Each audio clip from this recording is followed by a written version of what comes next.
All right, guys, looks like we are live. Welcome back to Roxham TV and also welcome back to Jam Crypto.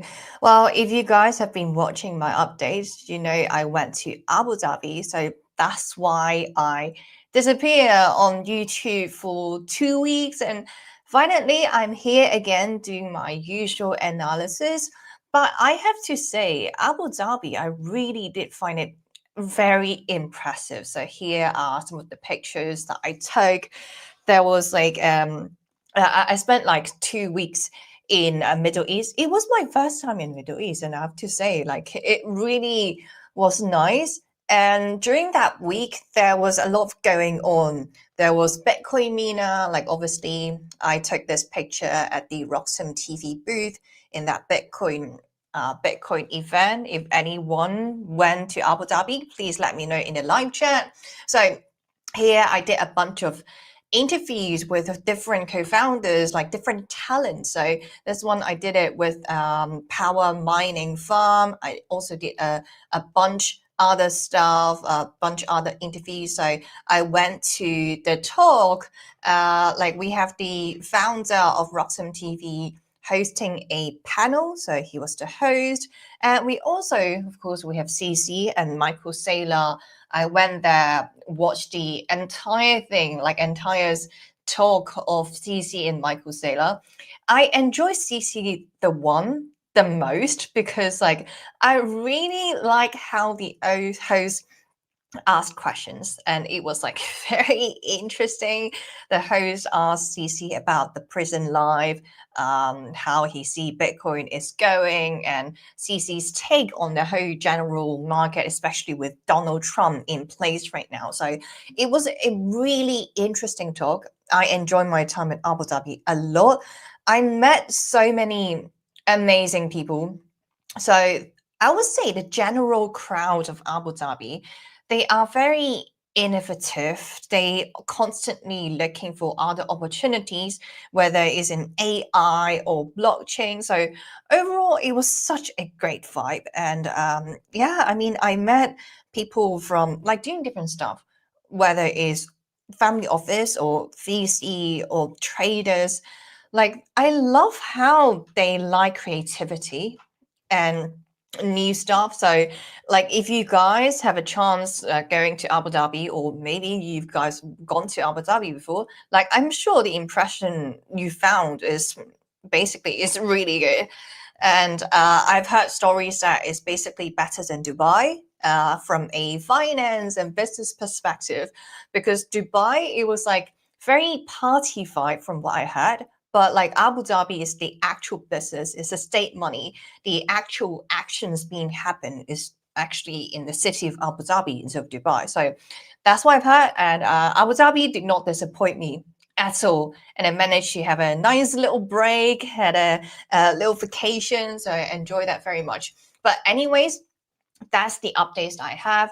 Like, if you want to know my personal whereabout or my personal updates, make sure to give me a follow on my personal Twitter, on my own Twitter. So jamjcrypto_IO, and also on Instagram as well. So if you guys want to check that out. Anyways, since we haven't done a Bitcoin analysis for 2 weeks, almost 2 weeks, let's start with a Bitcoin chart, of course. Now, Bitcoin, like I have to say, I'm quite proud of my own TA, my own analysis, because okay, I haven't been staring at the chart actively all the time for the past 2 weeks. But if you actually go back to any of my shows in November, or even like early December before I took that little holiday to Abu Dhabi, or like work holiday in Abu Dhabi, you notice that I managed to call the bear market really early, and I'm one of the earliest hosts and analysts out there to say that. And it is a bold statement, especially back in October, where we have seen like people. There's still some hope in the market. But looks like TA has never failed us, has never failed me at the very least, and my own calculation, my own math is working very much in my favor.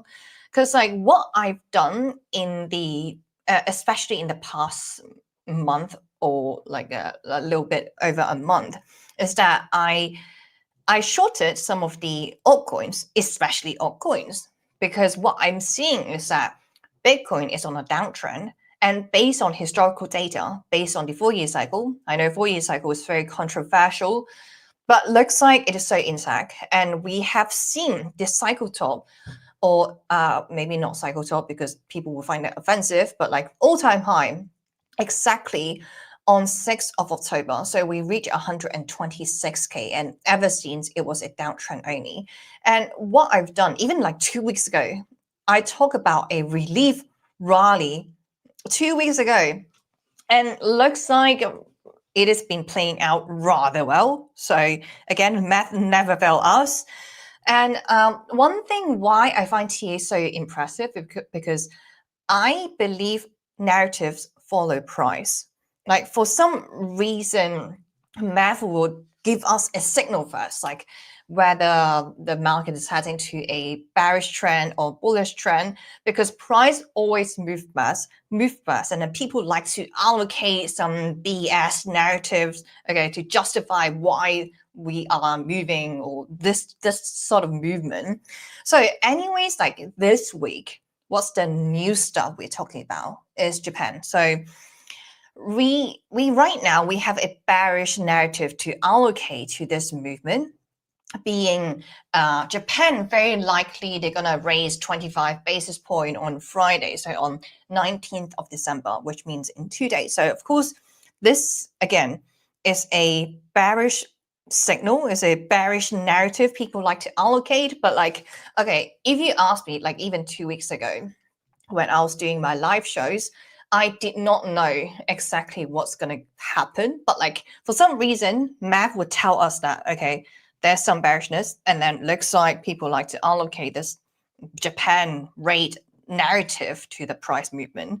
So what I'm saying is that I'm very mentally prepared for the most likely outcome, being that we will head to a lower place.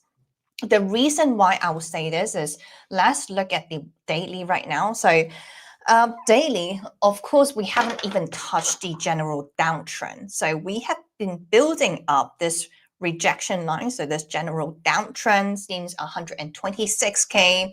And even that was back in like 9th of December. So when I was in Abu Dhabi and not doing a live stream, we tried to get close, but we didn't even touch the general trend line. So we didn't even have a chance to get rejected. And then boom, we went to a support region. So what I'm saying is that for the bulls out there, like somehow there's still many YouTubers, there's still many content creators saying that this is just a little bomb, and in 2026, so basically after December, it's going to be the best time still ahead of us. But that is really not what I'm seeing from the data, from the charts. Okay, I know there are some very bullish macro tailwinds, but until it's being justified, until I've actually seen it on the chart in front of me, I'm sticking with TA, because for the track record, it's working really well, and my short with altcoins has been printing for me so far. So I'm sticking with what's actually work instead of some BS narratives that people feel or people want this would work. So anyways, this is one thing that I noticed, like we haven't even closed about, like we didn't even touch the general trend line. This again, number one, bearishness. Second one is that we've been building up this like support, rising support ever since 21st of November. And this rising support broke on 14th of December. This is another, so the second bearishness that I'm seeing. Like number one is the general downtrend. We didn't even touch that. Number two is that we broke below the rising support, which is again more weakness I am seeing from the chart. And number three, most importantly, like how do I justify, okay, whether this is a bear market or not, Jemmy? Okay, one level I'm watching very closely, if we zoom all the way out, is actually 108K. The reason why 108K is so important to watch, because it was the previous cycle top. So, previous all-time high that happened in December last year, and other all-time high being made in January 2025. And then here, it just like keep getting rejected. It's like the all-time high that we had, and we were staying below for a few months actually. So until we actually broke above 108K. So technically speaking, any price action below 108K, that is the definition of a bear market. So I do not understand why there's so many analysts out there still think this is not a bear market when we have all the fact, all the data in front of our very eyes. But like, anyways, speaking of those like altcoins, Puma, personally, I have no respect for those analysts at all. But let's come back to Bitcoin. Anything below 108K, that is the definition of bear market. So this is the number 3 reason why I think this bearishness is going to continue. So this is the daily thing I'm seeing on the Bitcoin chart. And as for December, since that we're halfway through, today I'm doing this live stream on 17th of December. So we still have like 2 weeks to come to see whether Bitcoin managed to close with a positive number. Because at the moment, it's still a negative 4% in December.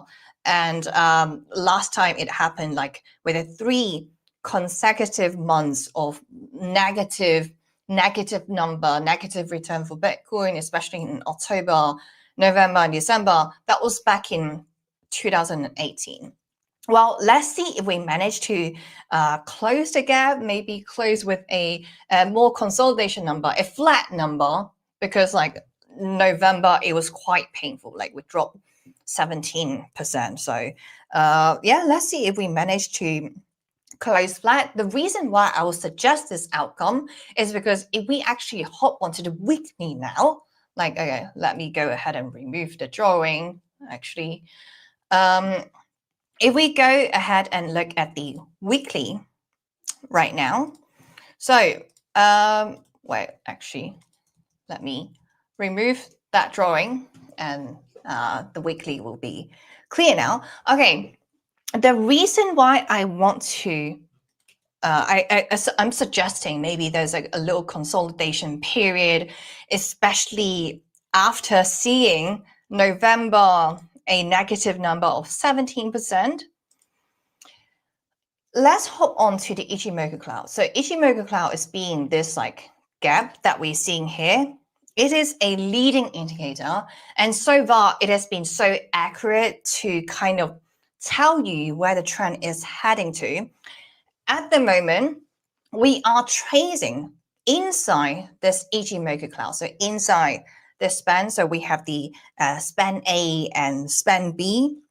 Span A being the resistance level we are watching, span B being the support level that we're watching. So most likely we'll be trading inside this region. The reason why I would say this is, okay, if we zoom out, that's what happened in the previous bear market. So that was back in 2022. So we broke, of course, like there are 2 indicators we're watching, as I mentioned. The first one to see whether this is a bear market indeed is the 50-week moving average. So 50-week being the blue line over here. So if we have 2 weekly candles below the 50-week, that is the definition of a bear market. So I don't know what these analysts are on about. At least from a technical standpoint, it has saved me a lot of money. And also it has been printing on my shorts.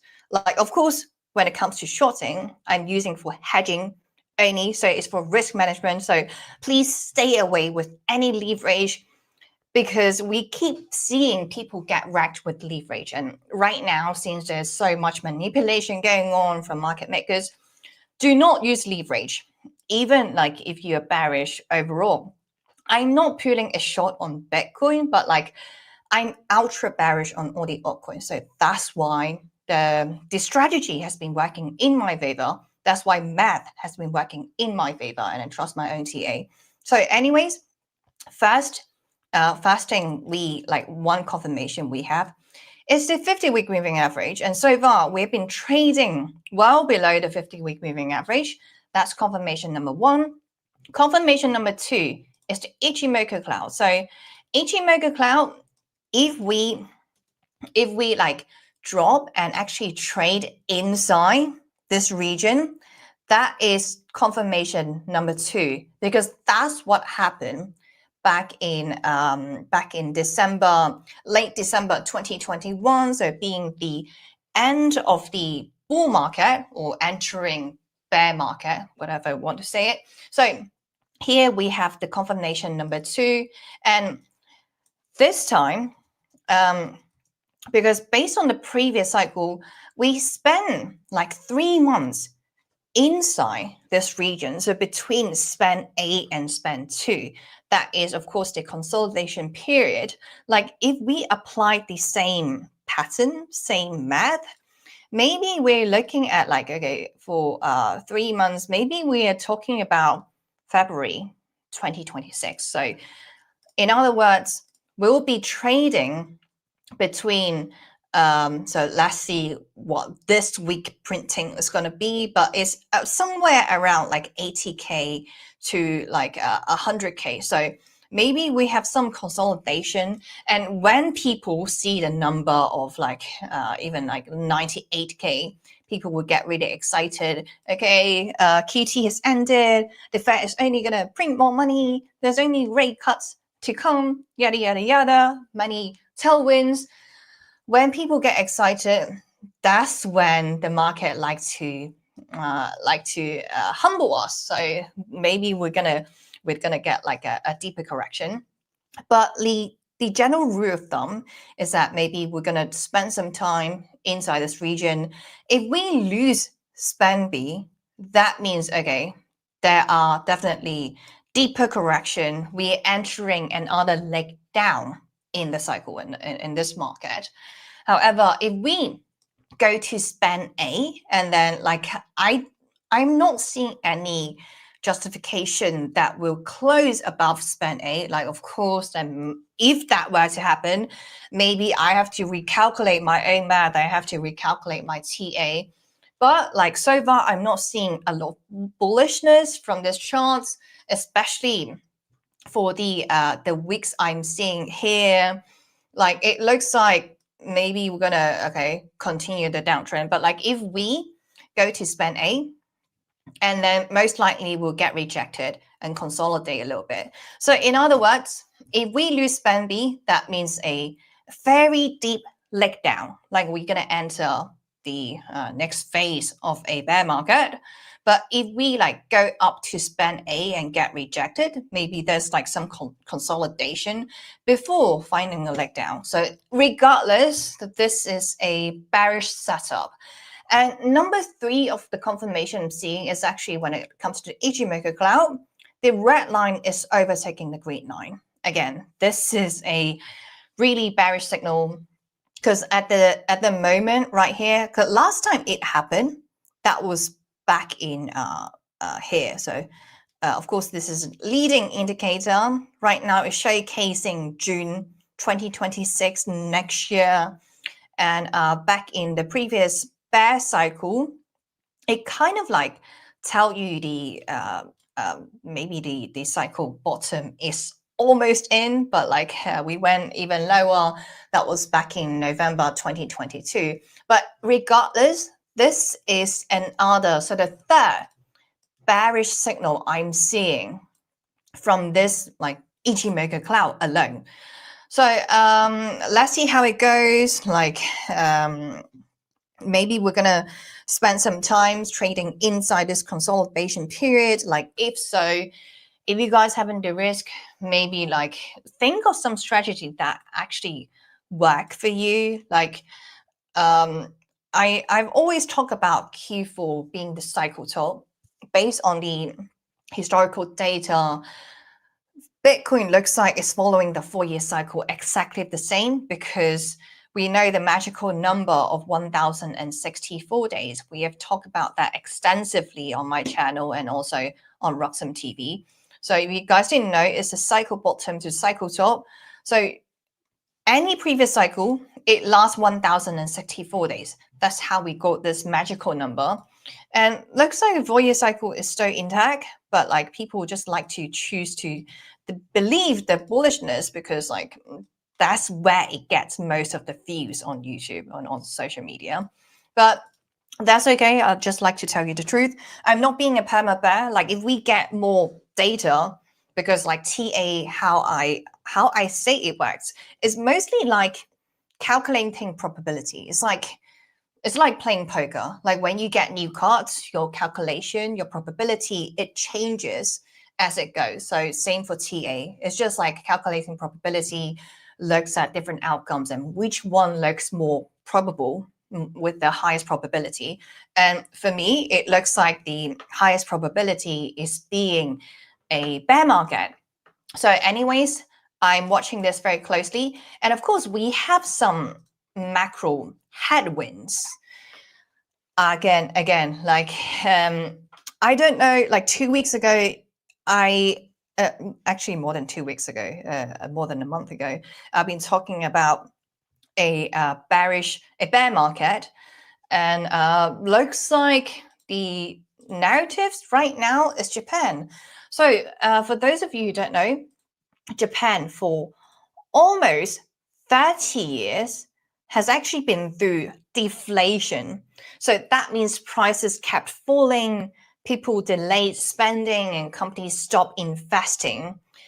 The reason why deflation is so bad, and economists just like, it's the nightmare of economists. No one wants to see deflation. Because think of it this way. If I have $1 in a bank account, and today $1 could buy me, I don't know, like one toilet roll, for example, okay? For example, today $1 will buy me one toilet roll, and tomorrow, how deflation works is that my $1 today will manage to buy me 2 toilet rolls tomorrow, and maybe on day 3 will manage to buy me 3 toilet rolls. So what I would do as a consumer is that why don't I wait to spend my money tomorrow, because I know tomorrow my money gonna worth more. So this is economist nightmare because people don't want to spend. That's why it's actually really bad for the general economy and general GDP of the country. So this is what Japan has been experiencing for decades. This started after Japan's giant asset bubble collapse in the early 1990s. So as you can see, Japan enter the deflation trend right now. So that was, look at the yellow line on this chart. So for years, the Bank of Japan, they tried everything. They tried to lower interest rate. They went a negative rate. So it was below zero.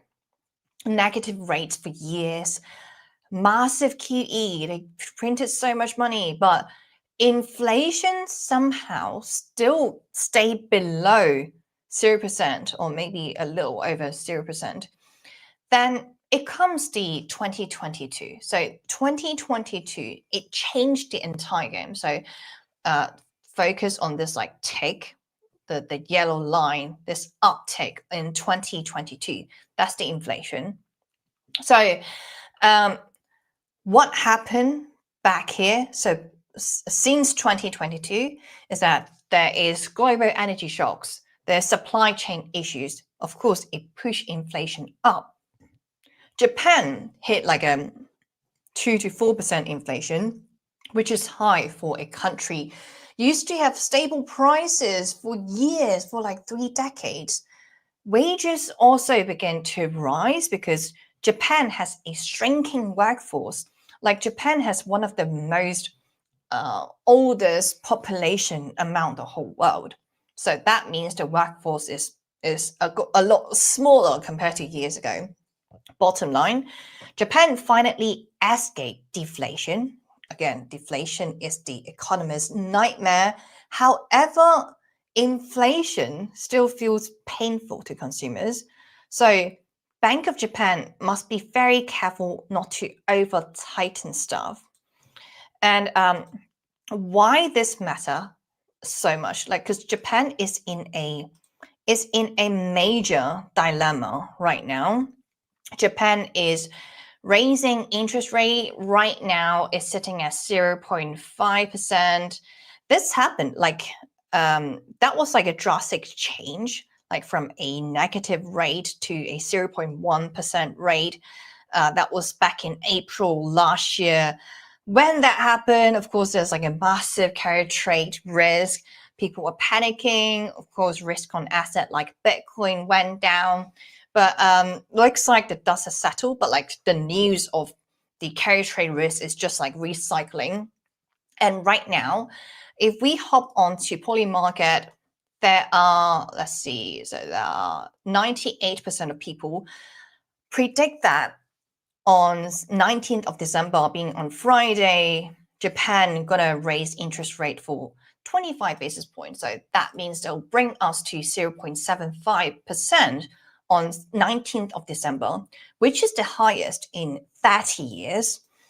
The reason why Japan wants high rates because a strong yen against the dollar. So a strong yen would actually reduce import costs. If we quickly hop onto the yen versus USD, we are here on the 1 month chart. Of course, like when it comes to FX, foreign exchange rate, 0.02% is not a lot, but like for countries, like an FX like this is actually quite a lot.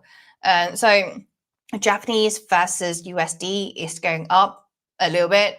So this actually is hurting the import stuff, import costs, and of course, in the local Japanese market, there's a rising wages, a signal recovery. However, inflation is very much above target, so like close to 4%. But the US keeps interfering indirectly, or I would say directly, because the US is Japan's #1 export destination. New tariffs would actually threaten Japanese automakers. So if US demand weakens, Japan would slow down, and a strong USD would weaken the yen even further. So the BOJ, Bank of Japan, must watch what the Fed is doing. Like they must watch very closely. They can't raise too aggressively if the US economy is cooling down. So think of it like Japan is trying to accelerate, but the US keeps tapping the brakes. And this is actually not the first time the US wreck the US wreck Japanese economy. So if you guys don't know what I'm talking about, this is referred to the lost decades of stagnation, and this is a very controversial move made by especially the West. So this primarily centers on the Plaza Accord and subsequent Japanese domestic policy choices. So this is the this is the context. So back in 1985, the US, Japan, West Germany, France, and UK signed the Plaza Accord to address the large US trade deficit, which was partly driven by a strong dollar. The argument aimed to depreciate USD against Japanese yen. And of course, the German currency, the yen appreciated significantly as a result, making Japanese exports more expensive and less competitive internationally. So this is how, US has wrecked a lot of other nations, and this is just part of the history. But like, this also showcased why investors around the world is so scared of stuff like this, the carry trade. And this is a core concept we must understand in this live show. So what carry trade means is that investors can borrow really cheap yen, really cheap Japanese yen, and invest in higher yields in US assets. Because Japan, like look at this, we went zero interest rate, like negative interest rate. Global investors can borrow trillions of yen and move to to money into move the money into US stocks or US bonds or crypto or Bitcoin. So what this does is boosting global liquidity. But if the BOJ hikes rates or the yen strengthens, the borrowing cost would rise as well, and carry trade would unwind. Most likely, like investor need to sell some assets to repay the Japanese yen loans. If they sell, maybe some of them they hold crypto, they hold Bitcoin, and Bitcoin will drop even faster. This happened during the past BOJ moves, like when we have the rate hikes and Bitcoin had like a 25% crash. But why it matters now?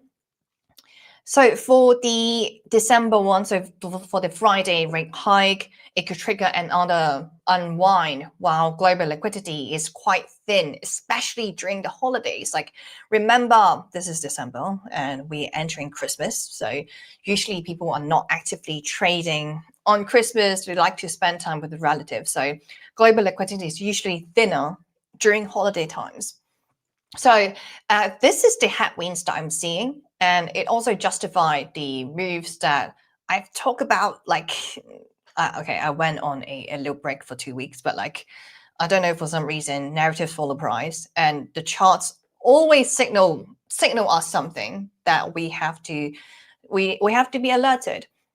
But it's not like all doom and gloom. We have some good news from the US economy. So here, look at this. US added 64,000 jobs in November, a sign the labor market is slowing. Well, I mean, it could be good news or bad news, because you'd be like, okay, Jamie, like 64,000 jobs, but it's a sign the labor market is slowing. It's so contradicting. What do you mean by that? Okay, bear with me. Bad news is good news. Here's what it means. 64,000 jobs, it was slightly better than expectation, but the thing is, unemployment rate is also rising. So unemployment rate right now is sitting at 4.6%, the highest since 2021.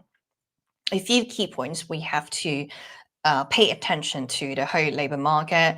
Like, first of all, we have a revision. Again, no surprise. In October, there was a revision of 105,000 jobs lost. So we went a negative number. It's actually many months in 2025, we revised this number down. So for this like non-farm payroll, I'm taking with a pinch of salt. Like, it's very easy for the US government to manipulate this number. Like, maybe this month they will give out like even something ridiculous, like 1 million jobs being added, but only next month they will revise it down to maybe a negative 100,000 jobs. So the whole thing is as bizarre and as ridiculous as it could be. But like, speaking of the labor market, US is slowing down and it hurts Japan's exports. It makes the whole Bank of Japan more cautious. It also increased the risk of carry trade, so carry unwind. But why bad news is good news? Because like, rising unemployment is often bullish. It pushes the Fed closer to rate cuts.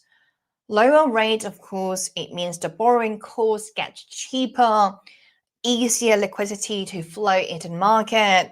There may be higher demand for risk on assets. And as for risk on asset, people still like to classify Bitcoin as risk on asset. So hence, that's why I say bad news is good news. Markets now expect potential like a January 2026 rate cut for the Fed. After seeing a weak labor market like this, unemployment rate is sticking out now at 4.6%. So in other words, Japan, okay, just to sum up, Japan is tightening the liquidity. That's bearish. But on the other hand, so on the other side of the globe, US is easing expectation. So this is bullish signal. Bitcoin sits right between these forces. So there is a lot of uncertainty in the market right now. And of course, when it comes to the carry trade and the whole global market, we need to look at the S&P. And S&P is actually, it's very close to its previous all-time highs. So previous, we reached like 69.23. Right now, we're sitting at a little bit of correction, 6,800. But like compared to Bitcoin, like this correction is really nothing. If we zoom out, it looks like it's still on a major uptrend. So there's some bullish forces for S&P, like a weak U.S. labor market and a rate cut expectation. But bearishness is, of course, the Bank of Japan, the carry trade, U.S. tariffs would maybe slow down global growth. As for Bitcoin, of course, like that's what happened last time when we have this like a massive rate hike from Japan. I mean, it's not that massive, but like that was enough to trigger a at least 20% crash for Bitcoin's market. So maybe this would happen, but some people say that it has been priced in on Friday. But of course, we'll break the news on Roxham TV. I'm watching that very closely as well. So just to sum this up before we go on a little break, Japan finally escaped deflation. So let's go to the chart I was showing. So finally escaped deflation, but rising inflation forces the BOJ to raise cuts, and that could trigger a global carry trade unwind. Meanwhile, the US economy is cooling, pushing the Fed closer to cutting rates, which usually boosts Bitcoin and other stocks and so-called risk-on assets. So in other words, the world is pretty split right now. Japan is tightening, US is easing, and this tug of war is why market feels so unstable and why Bitcoin keeps going up or down. There's like so much uncertainty. But hopefully TA actually help us to shed some light where the market is going to, which direction it could be heading to. And this is why I love math so much. But anyways, I'm watching the 19th of December, what the Japanese are going to do. But okay, moving on, we also gonna look at some AI news, but like before we do that, let's take a little break and I will see you guys in about 3 minutes.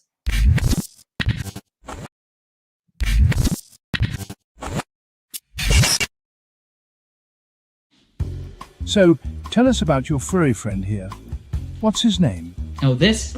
This is Bitcoin. Bitcoin. It's not just a cat, he's family. Quite a name, and I must say, looks quite pampered. Oh, absolutely. Bitcoin deserves nothing but the best. He's my little prince. But with such a valuable pet, aren't you afraid of losing him? Losing Bitcoin? No, it never happened before, so it's not something I worry about. Excuse me for a moment. Bitcoin, stay here, right?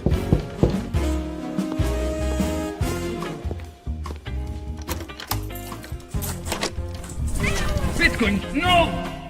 Bitcoin, come on, little buddy, Bitcoin, I need you. Don't go.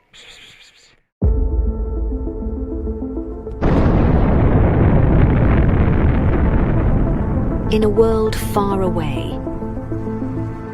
Nah, just kidding. This story begins in this world. It all started in 1460 in Antwerp, when the first commodities exchange was created, but the real transformation came in 1602, when the Amsterdam Stock Exchange was founded. Considered the oldest in the world, it was the first to trade financial assets.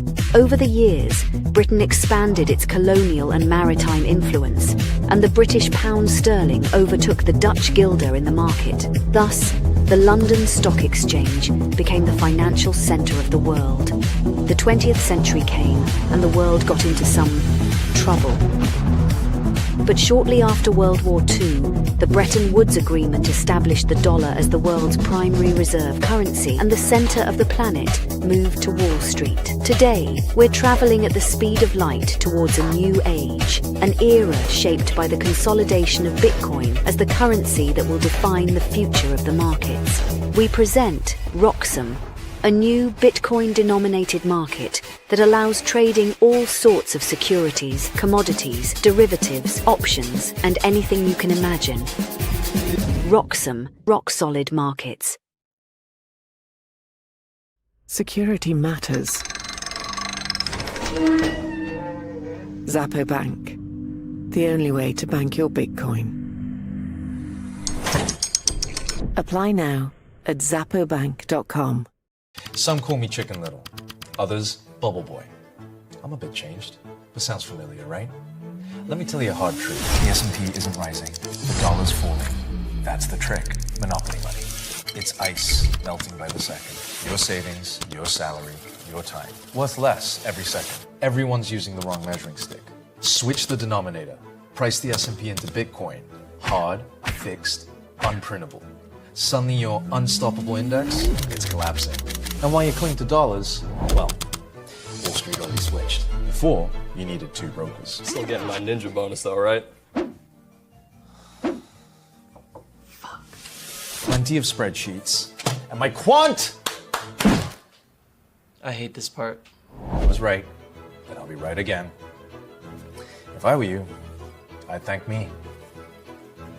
You know my name's Dave, right?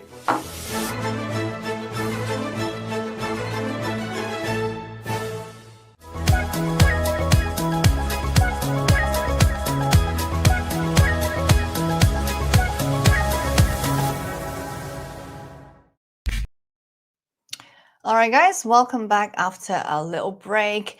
As I mentioned, we're now going to take a look at AI because everyone is saying that we are in an AI bubble and there's like so many AI stocks sell off.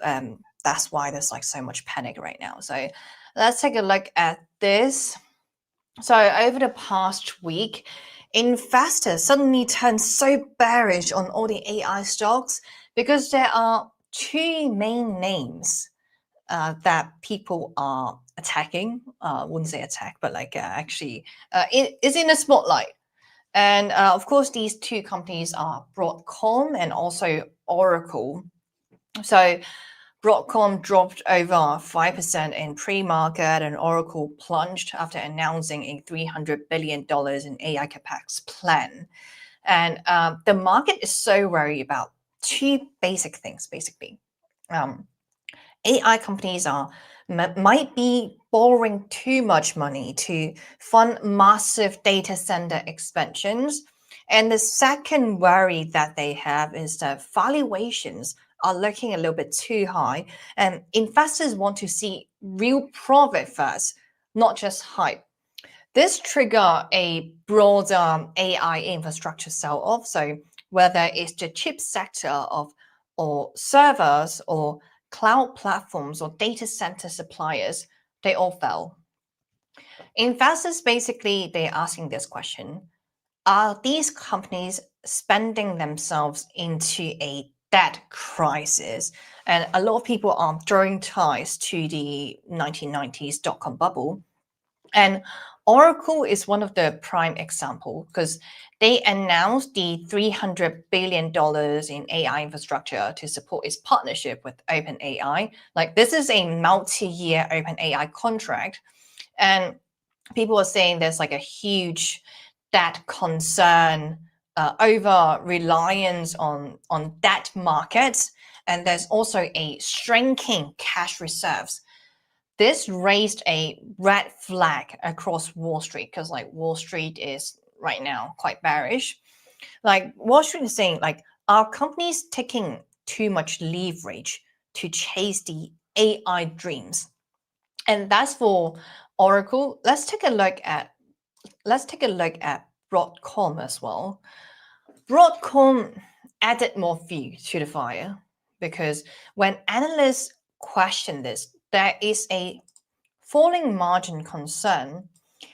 management indicated that company's gross margin would decline slightly, primarily due to a higher mix of AI revenue, which is currently less lucrative than other business segments. And whether AI demand is slowing, whether hyperscalers are cutting back orders, this is a classic bubble psychology. So first people fear slowing revenue, then they fear too much debt, then they eventually sell, that's what we have witnessed over the past week. And there's some rising political pressure as well. Like the rising pressure is none other than Elizabeth Warren, because it just makes sense when it comes from Elizabeth Warren. They launch a probe into Google, into Amazon, Meta, and Microsoft. They want answers on how AI data centers are consuming so much electricity, because we know the electricity is not mainly consumed by local citizens, but rather sorry, I thought there was a fire or something. They want answers on how AI data centers are consuming record amounts of electricity and is rising energy bills for consumers. They are striking some shady utility deals, and it could triple the US electricity costs, electricity demand by 2028, like as soon as 2028. Right now, data centers make up like 4.4% of US electricity usage and is climbing fast. This added regulatory fear, which investors, of course, hate. That's why it's being fully reflected on the price as well. And there's some prime example, like state like Michigan is becoming a mini Silicon Valley for data centers. There are more than 60 sites identified. Massive tax breaks, a $1 billion hyperscale center proposed, local communities actually protesting against like those energy usage, land use, and low job creation. The Great Lakes region already has 525 data centers, with like more than 200 are planned. This shows the scale of growth and the scale of potential political pushback. So the prime question we are asking right now, are we in an AI bubble? Why investors are asking this, especially during this time of the year. Like the concern of AI being a bubble has never been higher than before. But I would say there's some valid concerns. There's extremely high valuation, like some of the AI stocks trade maybe 200x its earnings, something ridiculous. And there's a massive spending versus its weak revenue. Data center investments is about like $400 billion per year, while the AI revenue is like maybe 200 billion. So they're not earning enough to justify the spending. The math, it's just like, it doesn't make sense. And the third reason is that the US energy, energy consumption is US energy production is another major concern, because when you look at companies like Microsoft, they have a bunch of NVIDIA chips and NVIDIA GPUs laying around, but it turns idle because they don't have enough power to actually run those GPU. And turns out they just lay that GPUs around and it turns dusty. And this is a core issue the entire US, the entire nation is facing. So the key takeaway, maybe AI is getting a little bit frothy, but not like in a very bubbly region. So let's take a look at some of the AI giants that we have right now. Like, are they looking expensive? Like one key metric we could look at is, of course, the PE ratio. Let's take a look at NVIDIA first, because NVIDIA is the giant, the biggest one. NVIDIA's PE ratio shows how much investors pay for $1 for its earning, with a recent figure around 43 to 46 and a lower 23 to 27. suggesting high growth expectations typical for tech stocks. Like, okay, it's quite high, so 43 to 46. If we take a look at Google at the same time, so Google is around 30.3x to 30.5x as of mid-December 2025, with slight variations depending on the source, while its forward PE is lower, around 27x, indicating expectations of future earnings growth. This is higher than its historical averages, suggesting strong investor confidence in continued earnings growth, typical for tech stocks. So overall, AI leaders are expensive, but like they're actually backed by real revenue. For smaller speculative AI companies, of course, it's going to be much riskier. Okay, for the arguments against AI being bubbly, okay, we need to look at both sides of the scenario. I couldn't ignore the fact there's still some bullishness in the segment. AI companies actually is making a lot of money. Like if we look at Google and Nvidia, they are making tons of money with real earnings. And AI, it is really a transformational infrastructure. So it's like discovering electricity the first time, or discovering mobile phones for the first time. So it's not just like tulips, some flowers, right? And demand is actually outpacing supply. And okay, I know people like to draw tie to the whole dot-com bubble, but like if we look at leaders like this, so from Nvidia and Google, the leaders, the CEO, has actually been through the dot-com bubble. So I'm sure they have learned their stuff in order to climb up to the position that they are in right now. So hopefully they have some experience from the dot-com crash and not overly ordering some GPUs, some overestimating the demand of AI. And again, the valuation is not as high, and they're actually earning a lot of real revenue. And let's not forget, the whole AI sector is supported by the entire US nation. So, bubble or not, I don't know. I'll leave you guys to decide. Just to wrap this up, for what we have seen, AI stocks are falling because investor fear companies are taking too much debt, spending too aggressively on data centers, and trading at valuations that may not be sustainable. There's also political pressure, like as I mentioned, Elizabeth Warren. So political pressure, energy constraints, and slowing demand add to the worry. There's no denial for that. But the counter argument is rather strong as well. So AI has real revenue, has real demand, has real profits. This is not the dot-com era where tech giants are far more disciplined, and their long-term trend still points to massive AI adoption. So I would say maybe the truth is somewhere in between. AI is expensive. It is overpriced in some area, in some places, but AI is also real, profitable, and transformative. So when you see arguments like this, so do expect more volatility before a clear direction emerges. So this is AI. That's all I want to talk about. But let's move on to Meta. And Meta actually doing a lot more shady stuff. Well, what happened is that there's investigation, and it exposed internal Meta documents.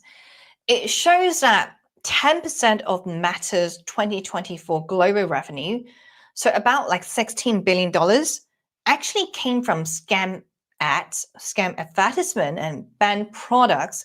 So these ads would promote deepfake scams using celebrity faces. They would use like fake investment schemes, illegal or restricted products and crypto fraud in impersonations. This wasn't a small oversight. Meta knew this was going to happen, and among all this region, China was the largest source of these fraudulent ads. And how China play in this role is okay. China accounted maybe 25% of Meta's fraudulent ads, and Meta would earn like multi-billion of dollars from Chinese advertisement in 2024 alone. That's more than 10% of Meta's entire global scales. So Meta faced a painful trade-off. Like if they stop the fraud, they will lose billions of dollars. If they continue, like profits keep flowing, of course. Internal auditors even warned of systematic corruption inside the ad system. Meta did take some action. They created a China-focused detection team back in last year. So the violating ads dropped that Meta still tolerated a large chunk of fraud because the revenue mattered too much. And one internal estimate is that there's $7 billion per year earned from scam ads alone. Much of it, or of course, much of it came from China. And so for some of the officials, Meta former officials, the integrity chief of Meta, they call it very disappointing and predictable. The reason why it's predictable because like Meta expanded Chinese ad partnerships, even though many accounts were tied to fraud. Internal teams warned leadership repeatedly, but like of course, the leadership like up above the pyramid is actually very they want to prioritize revenue over safetyness. And I mean, this isn't the first time that Meta is doing such thing. They have done that quite many times. Like, look at this, like Meta, that like a lot of shadiness that Meta has pulled. For example, they were overcharging advertisers like from 2016 to 2019. Meta overstated video and viewership by up to 80%, leading to lawsuits and a like multi-millions dollars of settlement. And they also allowed huge amounts of board and click farm traffic. So in 2018, reports show Meta failed to filter invalid clicks, overstating engagement again, and charging brands more. Well, Meta response to this issue was that they claim that they double scam reduction goals, and users reports of scams ads have dropped in 15 months, and the tools and filters have improved. But what actually like what people are saying, or maybe I've experienced on my from my own experience, is that many fraudulent advertisers are only removed after spending a lot of money. Some scammers are allowed to run ads until they hit internal bad behavior thresholds. Enforcement is reactive, but not very preventive. So the real question remains, is Meta actually fighting fraud or simply managing it to preserve revenue? Looks like the latter. And well, let's tie this back to Bitcoin, like why Bitcoin investors should care about this like Meta, because this is like some tech company, right? Meta allowed billions of dollars of scam ads, very much from a lot of them from China because the revenue was too big to ignore. Despite setting up fraud teams, the internal documents show leadership repeatedly choosing profit over safety. And because many of these ads involve fake crypto investments, fake Bitcoin investment, this would once again damage Bitcoin's reputation and trigger regulatory crackdowns. Meta's tolerance of scams, like of scam ads, can create fear, confusion, and short-term volatility across the entire crypto market. So Like, be prepared if your relatives ask about, okay, is Bitcoin a scam? I mean, we've been through that for years, so it's just like one thing we could be noted about. But anyways, moving on, we're gonna also take a look at Elon Musk, like some more AI news. But before we do that, let's take a little break and I'll see you guys in about 3 minutes.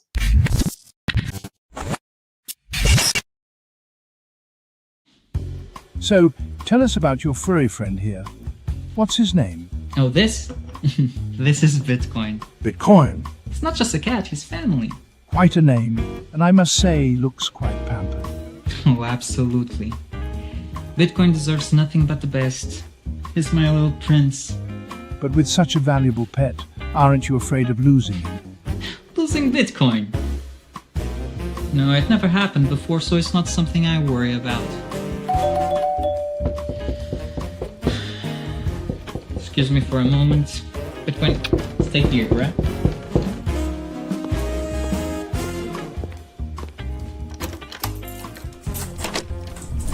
Bitcoin, no! Bitcoin, come on, little buddy. Bitcoin, I need you. Don't go.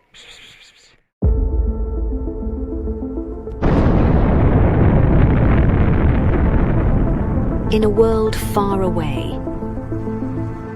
Nah, just kidding. This story begins in this world. It all started in 1460 in Antwerp, when the first commodities exchange was created, but the real transformation came in 1602, when the Amsterdam Stock Exchange was founded. Considered the oldest in the world, it was the first to trade financial assets. Over the years, Britain expanded its colonial and maritime influence, and the British pound sterling overtook the Dutch guilder in the market. Thus, the London Stock Exchange became the financial centre of the world. The 20th century came, and the world got into some trouble. But shortly after World War II, the Bretton Woods Agreement established the dollar as the world's primary reserve currency, and the centre of the planet moved to Wall Street. Today, we're travelling at the speed of light towards a new age, an era shaped by the consolidation of Bitcoin as the currency that will define the future of the markets. We present Roxum, a new Bitcoin-denominated market that allows trading all sorts of securities, commodities, derivatives, options, and anything you can imagine. Roxum, rock-solid markets. Security matters. Zappo Bank. The only way to bank your Bitcoin. Apply now at zappobank.com. Some call me Chicken Little, others Bubble Boy. I'm a bit changed, but sounds familiar, right? Let me tell you a hard truth. The S&P isn't rising, the dollar's falling. That's the trick. Monopoly money. It's ice melting by the second. Your savings, your salary, your time. Worth less every second. Everyone's using the wrong measuring stick. Switch the denominator. Price the S&P into Bitcoin. Hard, fixed, unprintable. Suddenly your unstoppable index, it's collapsing. And while you cling to dollars, well, Wall Street already switched. Before, you needed 2 brokers. Still getting my ninja bonus though, right? Plenty of spreadsheets. And my quant! I hate this part. I was right, and I'll be right again. If I were you, I'd thank me. You know my name's Dave, right?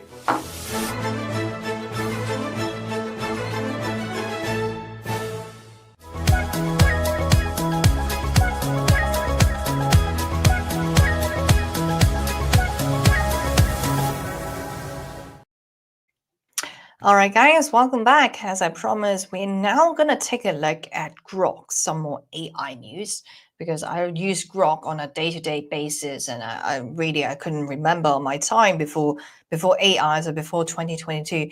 So anyways, there's some breaking news. Elon Musk X AI and El Salvador was the picture. So El Salvador and Elon Musk, they have officially launched the world's first nationwide AI-powered education program. So what happens is that Grok AI will become a personalized tutoring tool in more than 5,000 public schools in El Salvador, reaching more than 1 million students from grade 1 through grade 12. So this was announced on X. So Elon Musk posted on X as well, and a government statement from President Bukele himself. So that's the account, 7.7 million followers. So how Bukele framed it is that they are turning El Salvador into a global innovation laboratory. How Elon Musk framed it is that nationwide personalized education powered by Grok. This is one of the biggest national AI deployments ever attempted. So question is, why El Salvador?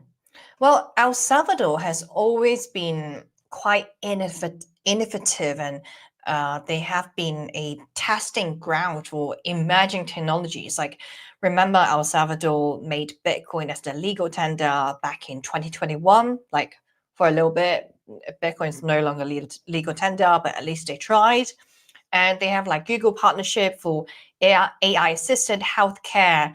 Starlink rolled out to connect rural areas, rural communities, and nationwide crypto adoption initiatives. So El Salvador is like a great place to have this innovation going on. And this Grok partnership is another step in the president in Bukele, the tech forward nation strategy. What El Salvador wants to do is to like leapfrog traditional education models by using AI to close the urban and rural learning gap. They want to boost math knowledge. They want to boost language and science skills, and modernize public schools at a much lower cost, because using Grok and using AI, like, it's actually having a little tutor in your pocket. And that's what I do. Like, whenever I have something I want to know about the world, I'll just use Grok or other AI models. And this is very exciting for students as well. Like, I mean, I wish I had that at an earlier age, but like, it's fine. It is what it is. So this actually would personalize learning for each student. They would also help teachers manage large classrooms, as AI provides instant explanations to the student and practice problems. And it will support underserved rural schools especially. Teachers, of course, still the core, but like Grok is acting more like a digital co-teacher, not an entire replacement yet. People are supporting, like, this could be a blueprint for other countries, similar to earlier AI pilots that is happening in Iceland or Greece or UK. But of course, there's still some concerns and quite controversial what Elon Musk has been doing over the years, and especially for AI and Grok, because like Grok has a history of some controversial outputs, because Elon Musk just like value the truth, and yeah, they don't want like any biasy, because ChatGPT, it could be quite biased. But like Elon Musk's vision is trying to lower the biasness.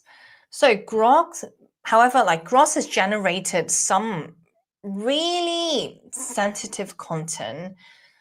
They praised Hitler before, and there was some conspiracy theories, and XAI blamed the buggy updates and apologized publicly, calling the earlier outputs maybe some crazy behavior. But like, people are still concerned about the data. So how will student data be stored or processed or protected? And when it comes to the environmental concern, because AI, they're very power hungry. They need massive electricity and water for data centers, and it's a valid concern for developing nation with limited resources. So I'm sure they're thinking of actual implementations, but what we know so far at the very moment is that Grok This Grok will customize to El Salvador's national needs and co-develop with the Ministry of Education, some special education version of Grok with much stricter content controls. Teachers will receive training to integrate AI tools, and the nationwide rollout would be planned for 2027 after a 2026 pilot phase. So at the moment, there isn't like public cost figures have been released, like no signs of schools will pay fees. But like, okay, how we frame it is more like a public and private partnership between XAI and the government. But like, why this matters so much? Like, let's not forget, El Salvador is already a Bitcoin pioneer, and Elon Musk's involvement would actually strengthen the country's position as a global tech testbed. If AI and education initiatives attract more investment in digital infrastructure, it could indirectly boost the Bitcoin adoption and blockchain and AI integration in the region, because like AI and crypto and digital assets, it just like works so well together. I'm seeing a lot of synergy. So that's why as a Bitcoin investor, we also need to look like we need to be interested in the area at the very least. Okay, moving on to last piece of news I want to cover is actually like, okay, this is really good news. MetaMask is adding native Bitcoin for its 30 million users. Like, this is one of the biggest wallet upgrades in years. Finally, after waiting around for decade. So they launched a native Bitcoin support after 10 months of deployment, actually ever since February 2025 review. And now they serve more than 30 million active users. And there's like like multi-millions of downloads. This upgrade would truly make MetaMask a multi-chain wallet, alongside its support for Ethereum, Solana, Mainnet, Say, and a lot more. Why this matters? Because like until now, MetaMask used wrap BTC, WBTC, or bridges to use Bitcoin inside EVM ecosystems. Now they can interact with real native Bitcoin directly. No wrapping, no custodians, no contract risk. And this is a massive shift for both Bitcoin and Web3 infrastructure. What you will see, so there's like some, well, where is it? Okay. This is the UI UX you will see. So how users can do this is that you can buy BTC directly with Apple Pay, with Visa or MasterCard or PayPal or bank transfers. Like you can send or receive BTC and actually hold your BTC inside MetaMask. So that's why it's so cool. There's like a 6-week wallet, so via a 12 or 24 words recovery seed phrase, but not via private key. So that's the key point we need to bear in mind. Like using Bitcoin on MetaMask, you can actually explore like Bitcoin layer 2 ecosystems, like maybe Rootstock or liquid network, stuff like that. So for the tech, like how they managed to do this, like based on this article, it explains a little bit about like how they managed to pull this off. So they were using something called Bitcoin Development Kit, or BDK. So right here, so Bitcoin Development Kit, an open source Bitcoin wallet library designed to make Bitcoin app development very easy. This allows MetaMask browser extension and mobile app to generate Bitcoin wallets, to create Bitcoin transactions and communicate with Bitcoin nodes and display Bitcoin balance and history. And it addresses use like a native SegWit, start with BC1. Taproot support is coming soon. Don't know when exactly, but like it's definitely in the roadmap, is in the development. Confirmation depend on Bitcoin's Bitcoin's network, maybe roughly 10 minutes block time. This is true mainnet Bitcoin, not a sidechain or an EVM wrapped asset. However, there's still key limitations because like this thing is still early, so do expect there will be some hiccups. Not everything is perfect yet, because like only Sedgwick, so BC1 addresses supported at launch. Taproot is coming. Bitcoin transactions will definitely take longer than EVM chains. Private keys, like private key imports, not supported yet, and no Lightning Network support yet. But overall, I would say this is a huge step forward. More upgrades are expected soon. So yeah, I mean, this what I'm seeing is great stuff. MetaMask just made Bitcoin accessible to 30 million active users with just one update. This instantly expands Bitcoin's reach across DeFi and multi-chain apps, reduces reliance on wrapped BTC, and connects the world's largest wallet interface directly to the Bitcoin network. So this is one of the biggest adoption boosts I've seen over the years. So I'm liking what I see. Anyways, we have to wrap right now because we are running out of time and we have other really cool content layout on Roxham TV as well. So anyways, before we wrap this, make sure to follow us on Twitter. My personal Twitter is jamjamcrypto_io. Make sure to follow Roxham TV as well, because we have regular updates about like global news, about AI, about geopolitics. There's so much valuable content you don't want to miss out. So make sure to give us a follow. Anyways, my show is from Monday to Friday. I'm finally back to doing everyday content after my holiday. So make sure to tune in. My live is Monday to Friday at 3 a.m. Eastern Time to 4:30 a.m. Eastern Time. So if you guys don't manage to watch that live, don't worry. The replay is also available on both channels. So on my own YouTube channel, Jam Crypto, and also on Roxham TV. Thank you so much guys for watching, and I'll see you guys in the next one tomorrow.